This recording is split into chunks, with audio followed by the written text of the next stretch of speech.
Good morning student. तो student आज हम एक्सरसाइज 5.4 के कुछ क्वेश्चन स्टडी करते हैं। तो पहला क्वेश्चन है आपका 7। हमें रूट ई रूट एक्स का डेरिवेटिव करना है। तो इसको स्टूडेंट सबसे पहले मैंने क्या किया कि e root means power half होता है, तो power half into root x मैंने लिख दिया। अब हम इसका जब डेरिवेटिव ई पावर एक्स का डेरिवेटिव करते हैं तो क्या लिखते हैं, ई पावर एक्स ही लिखते हैं, और फिर बाद में इस एक्स का करना होता है तो 1 हो जाता है। तो यहाँ जब इसका डेरिवेटिव करेंगे तो ये 1/2 रूट एक्स हो जाएगा। क्लियर। और बाद में हमें इसका डेरिवेटिव करना होगा, it means d by d x 1/2 root x. तो रूट एक्स मींस क्या, एक्स पावर हाफ। क्लियर। तो यहाँ तो ये कांस्टेंट हो गया, बाहर कर देंगे, और यहाँ 1/2 मतलब फिर वही चीज root e and root x, और 1/2 यहाँ बाहर हो गया। तो जब इसका डेरिवेटिव करेंगे तो 1/2 पावर के फॉर्म में, तो 1/2 बाहर आ जाएगा और पावर में से एक सब्ट्रैक्ट कर दिया जाएगा -1। ठीक है। तो जब इसको हम सॉल्व करेंगे स्टूडेंट तो क्या आएगा, x पावर -1/2 ही तो आएगा। तो डायरेक्ट इसकी जगह पर मैं x पावर -1/2 लिख दे रहा हूं। क्लियर। तो यहां मैंने लिख दिया x पावर -1/2। अब इसको जब सॉल्व करेंगे स्टूडेंट तो root e root x and 2 2 4 and x power -1/2 को जब डिनोमिनेटर में ले जाएंगे तो ये बन जाएगा, और फिर जब इसको सॉल्व करके लिखेंगे तो रूट एक्स बन जाएगा। क्लियर। तो इसको डायरेक्ट डिनोमिनेटर में ले जाके मैंने रूट एक्स लिख दिया। तो ये हो गया आंसर, ये क्वेश्चन नंबर 7 का हो गया। क्लियर। अब हम स्टूडेंट क्वेश्चन नंबर 8 भी देख लेते हैं। क्लियर। बाकी आप सॉल्व करेंगे खुद से। क्वेश्चन नंबर 8 क्या कह रहा है कि log एंड log x, इसका डेरिवेटिव मुझे करना है। क्लियर। तो सबसे पहले इस log के रीजन से देखते हैं और इसको पूरा x मान लेते हैं। तो log x का जब भी डेरिवेटिव किया जाता है स्टूडेंट तो क्या आता है 1/x, यानी ये जो log के साथ होता है वेरिएबल वो डिनोमिनेटर में लिख देते हैं और बाद में इसका भी करते हैं तो वो 1 हो जाता है। तो यहां जब हम डेरिवेटिव करेंगे तो इस log के साथ ये पूरा x बन गया, तो ये डिनोमिनेटर में जाएगा 1/log x बन गया। ठीक है। तो इस log की वजह से मैंने डेरिवेटिव कर दिया। अब इस log की वजह से करना है, it means dy dx and log x। Clear. तो फिर इस log x का जब हम डेरिवेटिव करते हैं तो क्या आएगा स्टूडेंट, यहाँ x है तो 1/x हो गया, फिर बाद में x से करेंगे 1। क्लियर। तो आंसर यहाँ जो हो गया 1/x log x। क्लियर। तो ये क्वेश्चन नंबर 8 का सॉल्यूशन हो गया। अब हम स्टूडेंट इसमें क्वेश्चन नंबर 10 स्टडी करते हैं। क्लियर। तो क्वेश्चन नंबर 10 में क्या कह रहा है कि मुझे जो डेरिवेटिव करना है वो फंक्शन जो दिया गया है log x plus e power x, इसका डेरिवेटिव करना है। तो जब हम डेरिवेटिव करेंगे तो ये पूरा चीज x मान लेते हैं, एंगल मान लेते हैं। तो cos का जब डेरिवेटिव करते हैं तो माइनस साइन आता है और इस एंगल को भी साथ में लिख देते हैं log x plus e power x। Clear. तो जब हम cos x का डेरिवेटिव कर लेते हैं तो उसके एंगल का भी डेरिवेटिव करना होता है, बट वहां x लिखा होता है तो 1 हो जाता है, लेकिन यहाँ x नहीं। तो इट मींस हमें इसका डेरिवेटिव करना होगा। तो बीच में प्लस लिखा है यानी दोनों को अलग अलग कर लो, dy dx and log x and plus dy dx and e power x। Clear. तो जब हम स्टूडेंट यहां तो ये लिख देंगे, लेकिन इसका जब हम डेरिवेटिव करेंगे sine log x plus e power x, और log x का क्या हो जाएगा 1/x, और e पावर x का आपका e पावर x ही रहेगा। अब चाहे एलसीएम ले लो या यही आंसर लिख दो, कोई बात नहीं, क्योंकि हमें डेरिवेटिव करना था, हमने डेरिवेटिव कर दिया। तो इस तरह से एक्सरसाइज 5.4 आप कंप्लीट कर लेंगे। अब हम स्टूडेंट एक्सरसाइज 5.5 के लिए स्टडी कुछ करते हैं। तो 5.5 में क्या है, प्रॉब्लम कैसे उसमें दिए होंगे। प्रॉब्लम उसमें स्टूडेंट जैसे अभी तक आपने पढ़ा है कि वेरिएबल पावर कांस्टेंट, यानी कोई a लिखा हुआ है, a पावर 10 लिखा हुआ है, या ऐसा क्वेश्चन नहीं पढ़ा लेकिन फॉर्मूला मैंने बता रखा है, या कोई वेरिएबल दिया हुआ है और उस पर पावर कोई कांस्टेंट 10 या समथिंग कुछ लिखा हुआ है। लेकिन अब स्टूडेंट वेरिएबल पावर वेरिएबल आपको पढ़ने होंगे, ऐसे फंक्शन के डेरिवेटिव कर रहे होंगे, और अभी तक आपने वेरिएबल पावर कांस्टेंट पढ़ा है। क्लियर।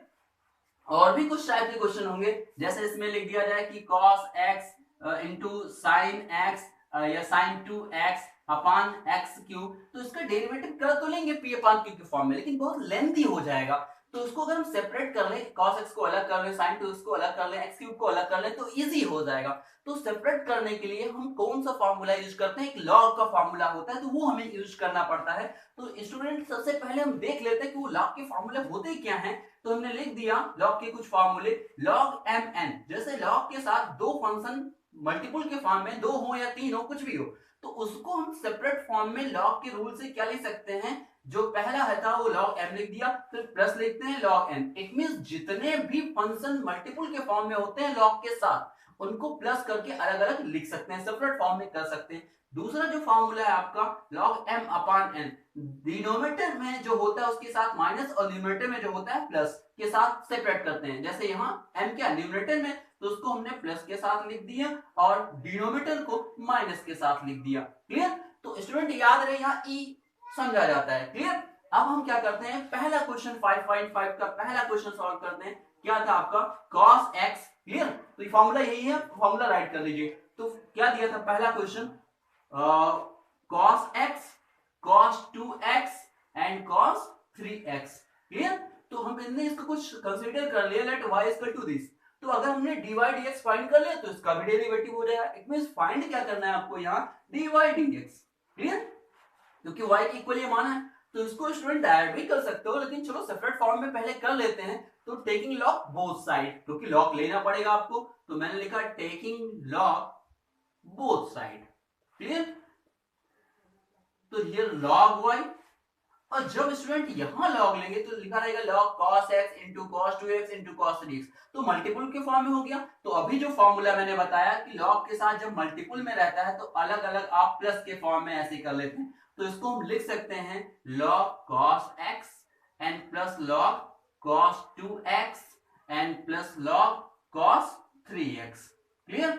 अब हम डेरिवेटिव करते हैं, differentiate with respect to x। Clear? तो x के फॉर्म में करते हैं तो देखते हैं क्या मिलेगा, log y। तो log y का जब डेरिवेटिव करोगे तो इट मींस y log के साथ है तो वो तो डिनोमिनेटर में चला जाएगा। क्लियर? तो इस log फंक्शन की वजह से कर दिया आपने। अब y का करना होगा तो देन dy dx, मैं डायरेक्ट लिख रहा हूं स्टूडेंट। और जब log cos x का करेंगे तो log के साथ जो भी चीजें होती हैं, क्योंकि फॉर्मूला तो आपको पता ही है कि log x का क्या होता है 1/x, जो इसके साथ होता है उसको डिनोमिनेटर में लिखते हैं। तो यहाँ cos x है तो cos x तो डिनोमिनेटर में चला जाएगा, और बाद में हमें इसका डेरिवेटिव करना होगा।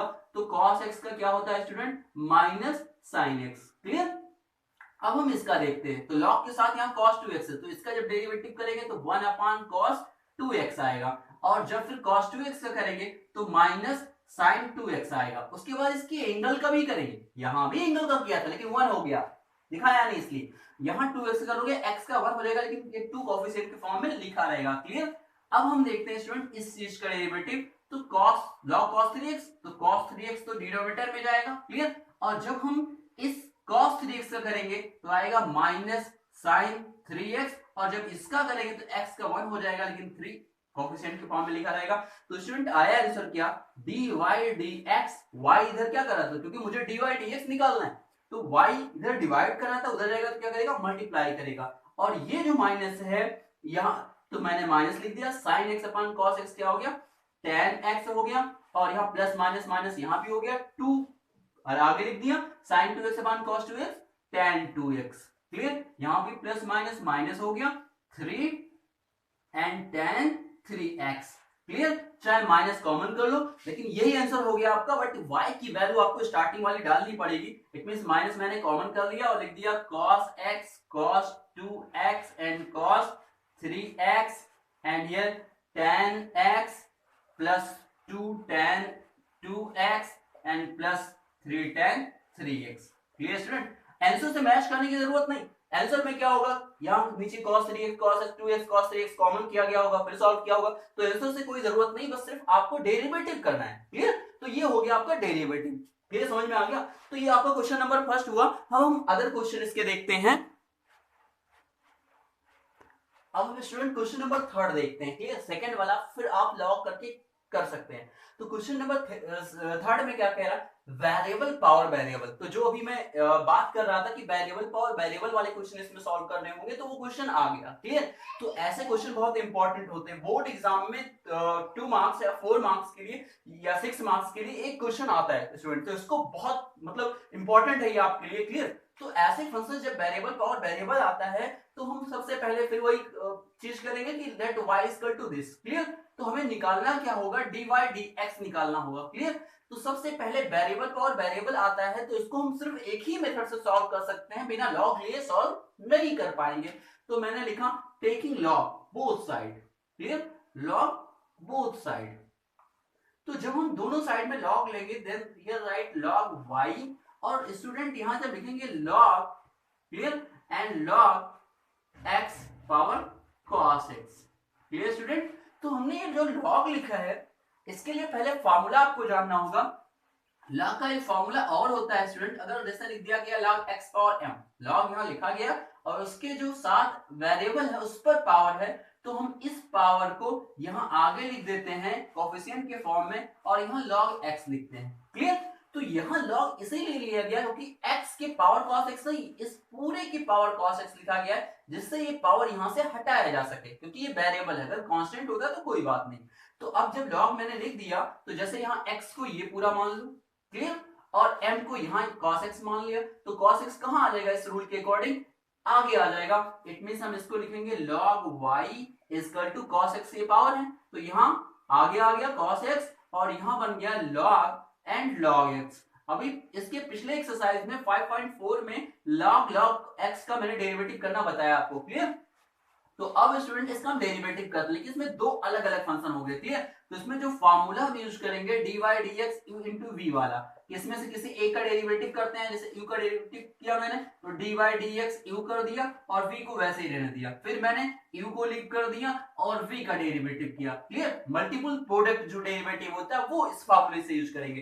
तो मैंने लिख दिया differentiate with respect to x। Clear? तो जब हम इसका डेरिवेटिव करेंगे तो y तो डिनोमिनेटर में चला जाएगा, फिर y का जब करेंगे स्टूडेंट तो dy dx आ गया। क्लियर? और यहाँ फर्स्ट फंक्शन सेकंड फंक्शन, अगर आप फर्स्ट फंक्शन को लीव कर देते हैं, सेकंड फंक्शन का डेरिवेटिव करते हैं dy dx log and log x।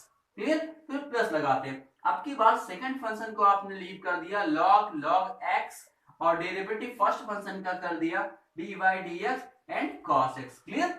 तो अब स्टूडेंट यहाँ y तो क्या कर रहा है? डिवाइड कर रहा है, तो y उस तरफ जब हम ले जाएंगे तो क्या करेगा? मल्टीप्लाई करेगा और यहाँ हो गया cos x। अब इसका जब हमें डेरिवेटिव करना है तो log के साथ जो भी चीजें होती है वो कहाँ जाती है? डिनोमिनेटर में ले जाते हैं हम। क्लियर? और फिर इसके वेरिएबल का ही इस log के साथ जो वेरिएबल होता है इसका डेरिवेटिव करते हैं। तो log x का डेरिवेटिव क्या होता है? फॉर्मूला डायरेक्ट है 1/x। क्लियर? प्लस अब यहां स्टूडेंट देखते हैं, ये तो आपका पहले से ही लिखा हुआ है log x। क्लियर? डेरिवेटिव हमें किसका करना है? cos x का। तो cos x का डेरिवेटिव क्या होता है? sin x with minus. Clear? अब x का करेंगे 1 हो जाएगा। तो स्टूडेंट अब हम सीधा आंसर लिख सकते हैं। y की वैल्यू स्टार्ट में क्या थी आपकी? ये थी, तो आंसर डायरेक्टली मैं यहां लिख दे रहा हूं dy dx is equal to y की वैल्यू आप रख दीजिए log x and cos x, और जो पूरा आंसर आएगा cos x upon x log x और plus and here minus, plus minus minus and here log, ये sin x पहले लिख दीजिए एंड log x। क्लियर? तो दिस इज आंसर। क्लियर? तो इसमें बहुत सारे क्वेश्चन ऐसे हैं वेरिएबल पावर वेरिएबल के लिए स्टूडेंट, तो आप सॉल्व कर सकते हैं। क्लियर? तो बाकी बचे क्वेश्चन हम अगले वीडियो में सॉल्व करेंगे। क्लियर?